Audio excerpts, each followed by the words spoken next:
विद्यार्थी मित्रों केम छो बधा? जय स्वामीनारायण। आज लेक्चर में अपने 8मुं चेप्टर जे चाली रह्युं छे ए 8मा चेप्टरना लेक्चर में एक एक करीने सुकोष केंद्रीय जे कोष छे अने एमां आवेली जे कई अंगिकाओ छे ए अंगिकाओनो बेटा आपणे अभ्यास करी रह्या छे। विद्यार्थी मित्रों આપણે જાણીએ છીએ પ્રમાણે કે સુકોષ કેન્દ્રી કોષ જે છે એની અંદર મુખ્યત્વે બસ ઘણી બધી અંગિકાઓ આપણને જોવા મળે છે।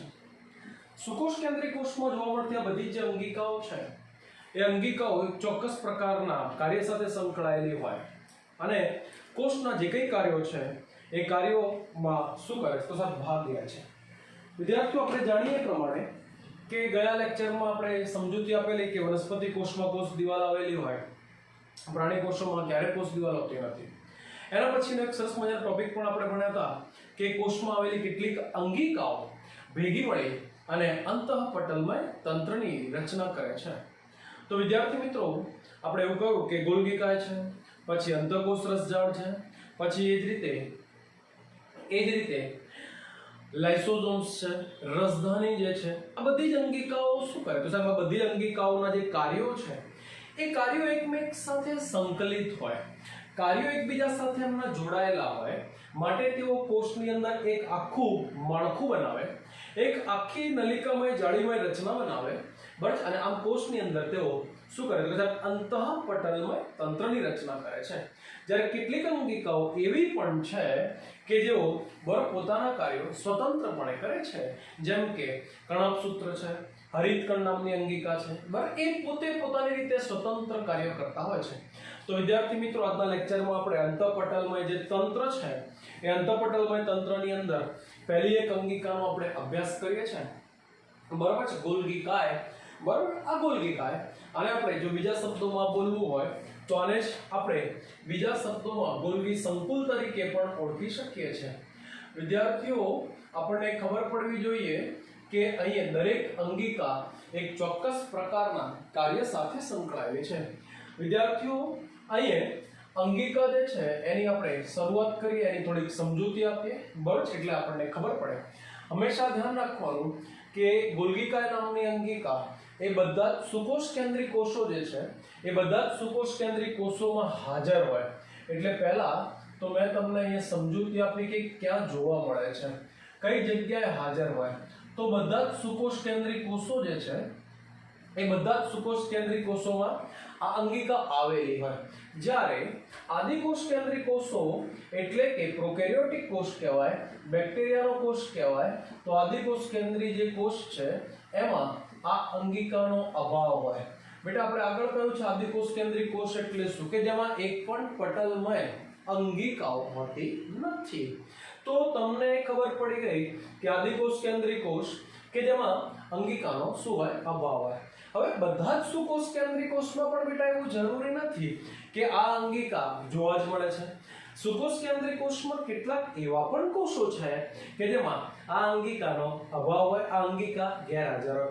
તો નીટના પોઈન્ટ ઓફ વ્યૂ થી બહુ જ અગત્યનો બરાબર, ચોપડીમાં તમને આવું કંઈ મળશે નહીં, પણ નીટના પોઈન્ટ ઓફ વ્યૂ થી બરાબર તમે જો નીટની તૈયારી કરતા હો તો વિદ્યાર્થી મિત્રો બે શબ્દો લખું જે બહુ અગત્યના બરાબર તમારે પણ યાદ રાખવા। મનુષ્યનું જે રક્તકણ છે રુધિરની અંદર આવેલું આરબીસી કહીએ આપણે આને, અથવા આને રક્તકણ કહીએ। રક્તકણમાં આ અંગિકાનો અભાવ હોય, રક્તકણમાં ક્યારે ગોલ્ગિકાય ના હોય। અને એ જ રીતે વનસ્પતિ કોષો અને એમાં આવેલી ચાલની નલિકા બરાબર, અન્વાહક પેશીનો ઘટક છે ચાલની નલિકા, એમાં પણ બરાબર આ અંગિકા જે છે એનો આપણને શું જોવા મળે તો કે સાહેબ આ અંગિકાનો અભાવ જોવા મળે છે। ચલો આવડી જાય તો પહેલા તો વિદ્યાર્થી મિત્રો આપણે એક ખબર સમજૂતી આપી કે અહીંયા અંગિકા સુકોષ કેન્દ્રી કોષમાં હાજર છે, પણ સુકોષ કેન્દ્રી કોષ જે છે એ બધા જ કોષોમાં હાજર નથી। આવા બીજા પણ ઘણા બધા છે, પણ નીટ માટે આપણે આ બે નામ યાદ રાખીશું। શા માટે આને ગોલ્ગિકાય તરીકે ઓળખવામાં આવે તો વિદ્યાર્થી મિત્રો બહુ જ અગત્યની એક સમજૂતી બરોબર છે। વૈજ્ઞાનિકનું નામ કોણે આની શોધ કરી તમારી ચોપડીમાં કદાચ આના માટેની બહુ જાજી સમજૂતી નહીં હોય, પણ હું તમને થોડીક સમજૂતી આપું એટલે તમને ખ્યાલ આવશે. તો સૌપ્રથમ વૈજ્ઞાનિકનું નામ છે કેમિલો ગોલ્ગી અને 1898 ની સાલમાં, સાલ લખી છે મેં 1898, 1898 ની સાલમાં કેમિલો ગોલ્ગી નામના જે વૈજ્ઞાનિક છે, આ વૈજ્ઞાનિકે ઘુવડ નામનું જે પક્ષી છે એ ઘુવડ નામના પક્ષીના ચેતાકોષ અને એ જે ચેતાકોષ છે એ ચેતાકોષમાં આવેલું જે કોષ કેન્દ્ર છે એ કોષ કેન્દ્રની બિલકુલ નજીક અભિરંજિત કરેલી ઘટ્ટ બરાબર AgNO3 વડે, AgNO3 એટલે સિલ્વર નાઇટ્રેટ, બરાબર છે, યાદ રાખીશું. તો AgNO3 નામનું જે રસાયણ છે એના વડે અભિરંજિત કરેલી એક ઘટ્ટ નલિકામય રચના એમણે નિહાળી, બરાબર છે. એટલે એમને માન આપવા માટે વૈજ્ઞાનિકના નામ ઉપરથી, કારણ કે શોધ જ એમણે કરી છે એટલે એમને માન આપવા માટે વૈજ્ઞાનિકના નામ ઉપરથી આપણે અંગિકાને શું કહીશું તો કે સાહેબ ગોલ્ગી, અને વૈજ્ઞાનિકનું નામ અને કાય એટલે કાયા, બોડી, સંકુલ. તો તમને ખબર પડી ગઈ કે અંગિકાને શા માટે ગોલ્ગીકાય તરીકે ઓળખવામાં આવે. તો વિદ્યાર્થી મિત્રો, પહેલા તો આપણે સરસ મજાની સમજૂતી એ આપી કે અહીં કોણે એની શોધ કરી. જુદી જુદી બુક્સ ની અંદર અને જુદા જુદા જે કેટલાક રેફરન્સ બુક્સ છે એમાં પણ ગોલ્ગીકાય નામની અંગિકા માટે જુદા જુદા શબ્દો વપરાતા હોય છે. જેમ કે એક નામ મેં લખ્યું છે ગોલ્ગીકાય, આવું જ બીજું એક નામ લખ્યું છે મેં ગોલ્ગી સંકુલ. પણ જો વનસ્પતિના કિસ્સામાં, બરાબર છે, વનસ્પતિ કોષના કિસ્સામાં ગોલ્ગીકાય માટેનો એક શબ્દ છે એને આપણે ડિક્ટિયોઝોમ તરીકે ઓળખીશું. એટલે તમારે ધ્યાન રાખવાનું, ડિક્ટિયોઝોમ એટલે બીજું કાંઈ નહીં બેટા, ડિક્ટિયોઝોમ એટલે આપણે એને શું કહીશું તો કે સાહેબ આપણે એને ગોલ્ગીકાય તરીકે ઓળખીશું. વનસ્પતિ કોષ માટેનો આ શબ્દ છે આને ડિક્ટિયોઝોમ કહેવાય. ચલો હવે તો મેં તમને ગોલ્ગીકાય જે છે એની પહેલા તો કયા કયા નામે આ અંગિકાને ઓળખવામાં આવે એની એક સરસ મજાની સમજૂતી આપી. વિદ્યાર્થી મિત્રો, જો હવે આપણે એની રચનાનો અભ્યાસ કરીએ તો ગોલ્ગીકાય એ મુખ્યત્વે આવા 3 પ્રકારના ઘટકોની બનેલી છે. એટલે કે એની રચનામાં કેટલા ઘટકો તો કે સાહેબ 3 ઘટકો આવેલા હોય. 3 ઘટકો કયા કયા છે? તો પહેલું એક ઘટક જે છે એને આપણે બોર્ડ ઉપર લખ્યું, તો આને આપણે શું કહીશું તો સાહેબ આને સિસ્ટર ની તરીકે ઓળખવામાં આવે.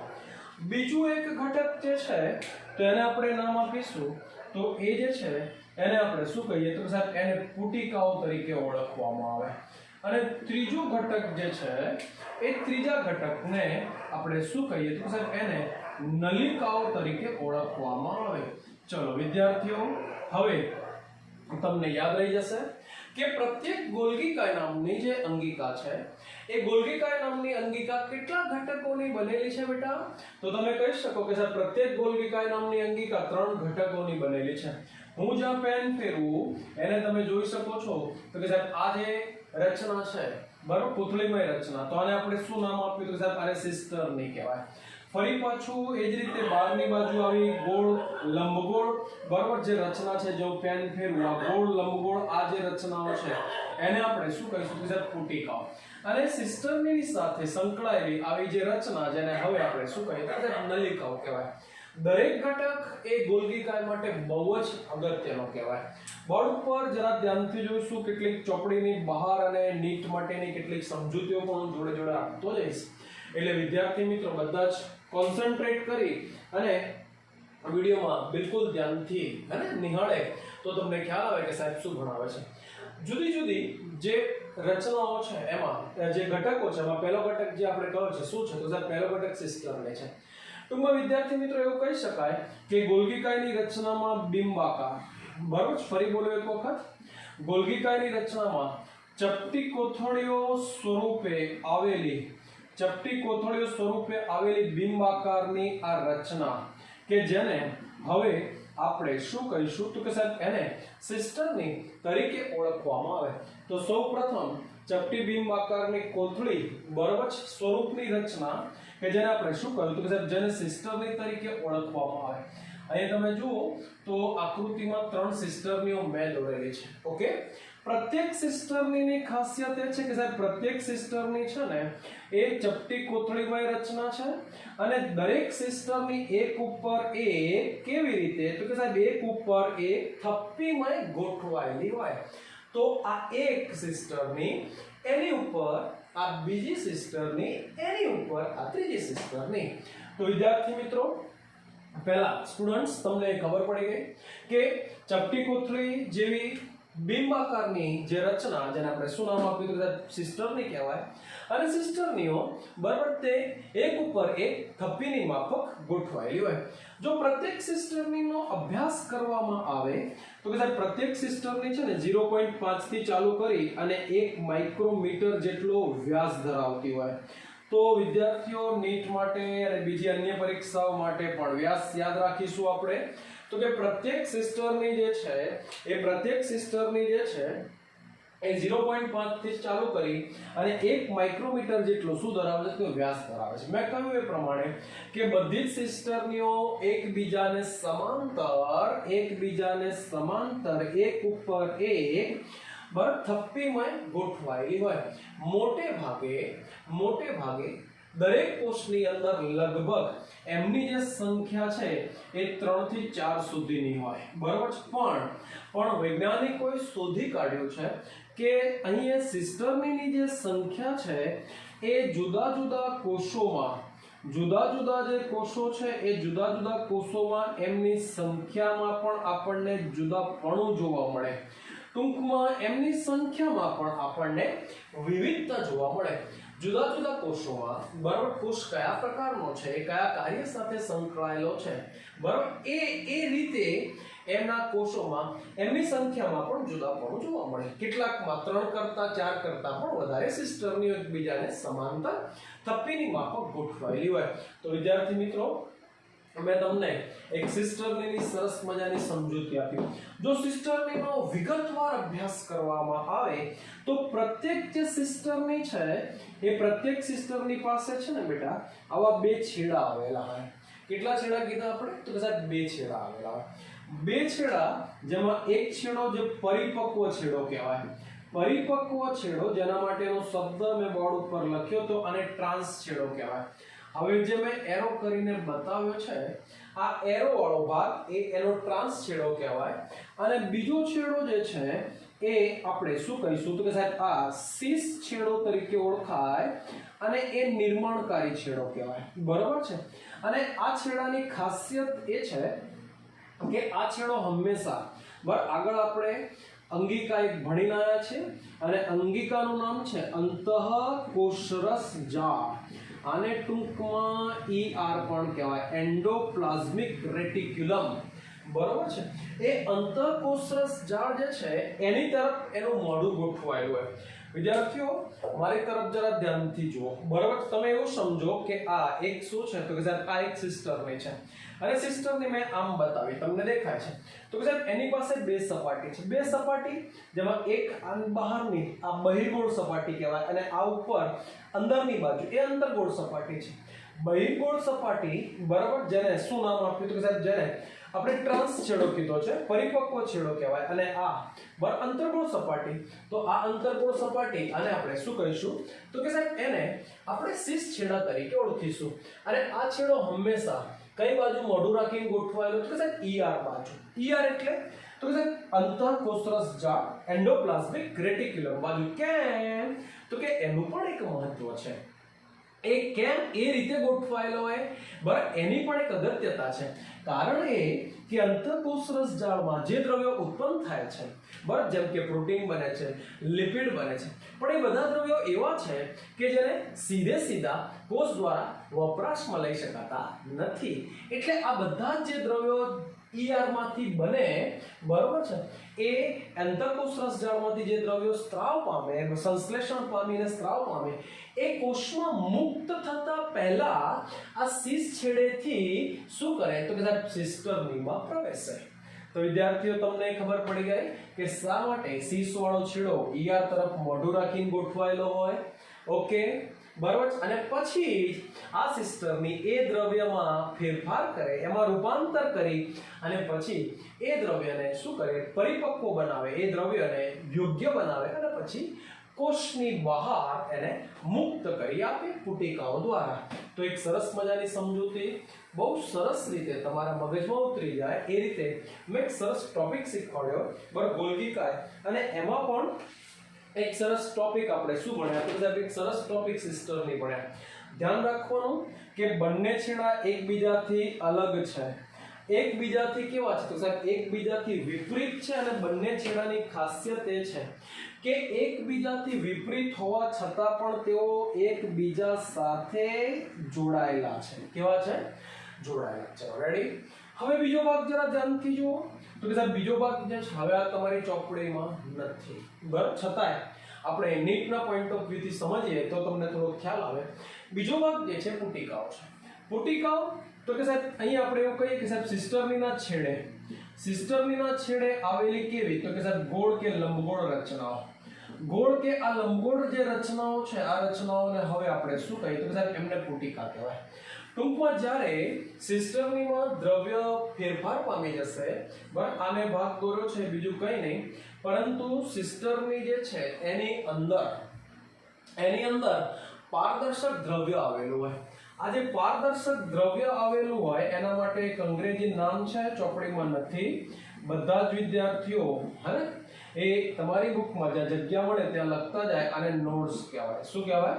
નોટ્સ. ટૂંકમાં આ દ્રવ્યમાં જ્યારે ફેરફાર થઈ જાય, દ્રવ્ય બરોબર પરિપક્વ બની જાય અને પછી સિસ્ટર્નીની સાથે જોડાયેલી જે નલિકાઓ છે એ નલિકાઓ, કેટલીક નલિકાઓ બહારની તરફ ઉપસી આવી અને આવી ગોળ કે લંબગોળ રચનાઓ સ્વરૂપે મુક્ત થાય. તો આ રચનાને હવે આપણે શું નામ આપીએ, તો સર આમને પુટિકાઓ કહેવાય.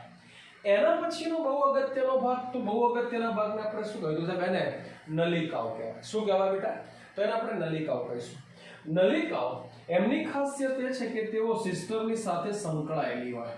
ટૂંકમાં એવું કહી શકાય કે સાહેબ તેઓ સિસ્ટરની સાથે સંબંધિત છે, એકબીજા સાથે સંબંધિત બોલો અથવા એકબીજા સાથે તેઓ છે ને જોડાયેલી છે. ચલો ક્લિયર અહીં સુધી? બરાબર. તો આકૃતિમાં તમને દેખાય છે આ આખી ત્રણ જે મેં દોરી છે સિસ્ટરની છે.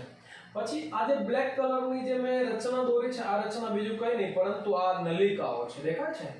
એટલે અહીં જે અંતઃકોષરસ જે ગોલ્ગી કાયની સિસ્ટરની સાથે જોડાયેલી હોય અને જે દ્રવ્ય તૈયાર થશે એ પહેલા નલિકામાં આવશે, નલિકામાંથી પછી ઉપસી આવેલી રચના ગોળ કે લંબગોળ સ્વરૂપે પુટિકાઓ સ્વરૂપે મુક્ત થશે. તો વિદ્યાર્થી મિત્રો બરોબર છે, મેં અહીં એક સરસ મજાની અંગિકા, ગોલ્ગી કાય શું છે, ગોલ્ગી કાયની રચનામાં કયા કયા ઘટકો આવેલા હોય, કેટલીક ચોપડીમાં આપેલી અને નહીં આપેલી બાબતો પણ મેં તમને સરસ મજાની સમજાવી. વિદ્યાર્થીઓ આપણે એવું કહ્યું છે કે દરેક અંગિકાનું કોષમાં મહત્વ છે. દરેક અંગિકા કોષ માટે ઉપયોગી છે, કારણ તો તેઓ એક ચોક્કસ પ્રકારના કાર્ય સાથે સંકળાયેલી હોય. તો વિદ્યાર્થીઓ અહીંયા આપણે એક એક કરીને એના કાર્યની ચર્ચા કરતા જઈએ એટલે તમને ખ્યાલ આવતો જાય કે ગોલ્ગી કાય નામની જે અંગિકા છે એ ગોલ્ગી કાય નામની અંગિકાની ખાસિયત એ છે કે તે બહુ અગત્યનું કાર્ય શું કરે છે? સાહેબ બહુ અગત્યનું કાર્ય છે ને પેકેજિંગનું કરે છે. બહુ જ અગત્યનું કાર્ય. મેં ટૂંકમાં અહીંયા લખ્યું છે કે ગોલ્ગી કાય નામની જે અંગિકા છે એ ગોલ્ગી કાય નામની અંગિકા બહુ અગત્યનું કાર્ય શું કરે છે? પેકેજિંગનું કાર્ય કરે છે. ટૂંકમાં અહીંયા કોષની બહારની તરફ સ્ત્રાવ પામતા બરાબર કે પછી કોષાંતરીય લક્ષ્ય સુધી પહોંચતા જે ઘટકો છે હે કે કોષાંતરીય લક્ષ્ય સુધી પહોંચાડવાના જે ઘટકો છે એ ઘટકોના પેકેજિંગનું કામ કરે. પેકેજિંગ એટલે અહીં લખું તો કે પેકેજિંગ એટલે સંગ્રહ કરવાનો, બરોબર છે. પેકેજિંગ દ્રવ્ય અથવા તો અહીં આપણે એવું કહી શકીએ કે સાહેબ સંગ્રહ કરવાનું કામ કરે. ટૂંકમાં ER એટલે એન્ડોપ્લાઝમિક રેટિક્યુલમ જે પેલી અંગિકા છે અંતઃકોષ રસજાળ એમની પુટિકા સ્વરૂપે ગોલ્ગી પ્રસાધનના છેડેથી શીર્ષ છેડેથી સંગઠિત થઈને પરિપક્વ છેડા તરફ તેઓ શું કરે? તો પરિપક્વ છેડા તરફ તેઓ વહન પામે. ફરી બોલું એક વખત, ટ્રાન્સ છેડા તરફ. પરિપક્વ એટલે ટ્રાન્સ છેડો. ફરી બોલું છું તો તમને ખ્યાલ આવે. આ કયો છેડો છે? તો સાહેબ આ શીર્ષ છે. જે ER નામની અંગિકા છે એન્ડોપ્લાઝમિક રેટિક્યુલમ અંતઃકોષ રસજાળ. અંતઃકોષ રસજાળ નામની જે અંગિકા છે એમાંથી જે અપરિપક્વ દ્રવ્ય આવે છે, બરાબર છે, એ દ્રવ્યને ગોલ્ગી કાય નામની અંગિકાની જે સિસ્ટર્નીઓ છે એ શું કરે તો સાહેબ એમનું પેકેજિંગ કરે, એમનો સંગ્રહ કરે, અને પછી એ સંગ્રહ કરી અને એમનું રૂપાંતરણ કરી અને એમને શીશથી કઈ તરફ તો કે સાહેબ શીશથી એક પછી એક ટ્રાન્સછેડા તરફ એમનું વહન કરાવી અને પછી એમને શું કરે તો સાહેબ એમને મુક્ત કરવાનું બહુ અગત્યનું કાર્ય કરે. બીજું બહુ અગત્યનું કાર્ય શું તો કે સાહેબ બીજું બહુ અગત્યનું કાર્ય માટે આપણે એવું કહી શકીએ કે અંતઃકોષ રસજાળ જે છે બેટા એ અંગિકાની ખાસિયત એ છે કે કેટલીક અંતઃકોષ રસજાળ એવી હોય કે જેની સપાટી ઉપર રિબોઝોમ્સ હોય અને કેટલીકમાં રિબોઝોમ્સ ના હોય.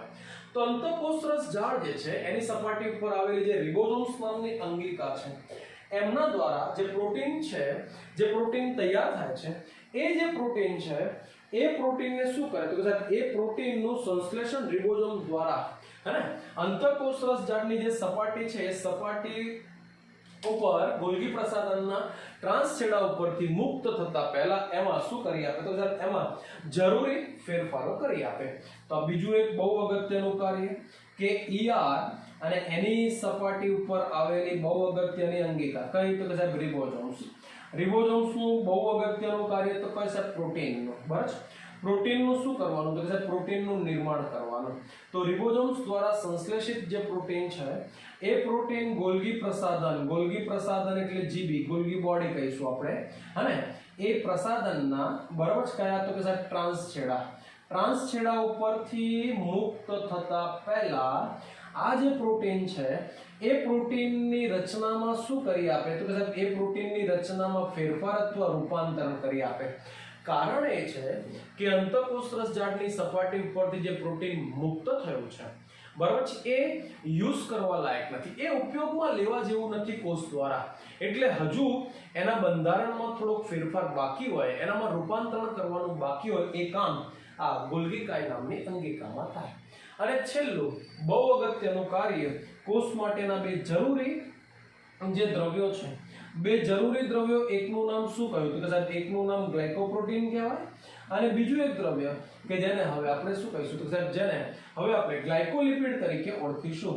તો વિદ્યાર્થી મિત્રો આવા બે અગત્યના જે દ્રવ્યો છે એટલે કે ગ્લાયકોપ્રોટીન અને ગ્લાયકોલિપિડનું મુખ્ય નિર્માણનું શું છે તો કે સાહેબ એમના નિર્માણનું સ્થાન છે. ધ્યાન રાખવાનું કે આવા બે દ્રવ્યો એક ખાલી અને ખાલી ક્યાંથી નિર્માણ પામે છે તો કે સાહેબ ગોલ્ગી કાયમાંથી જ નિર્માણ પામે છે.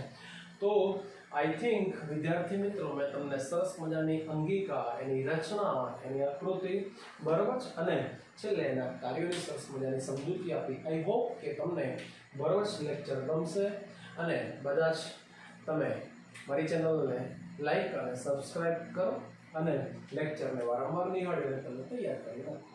Okay, good bye.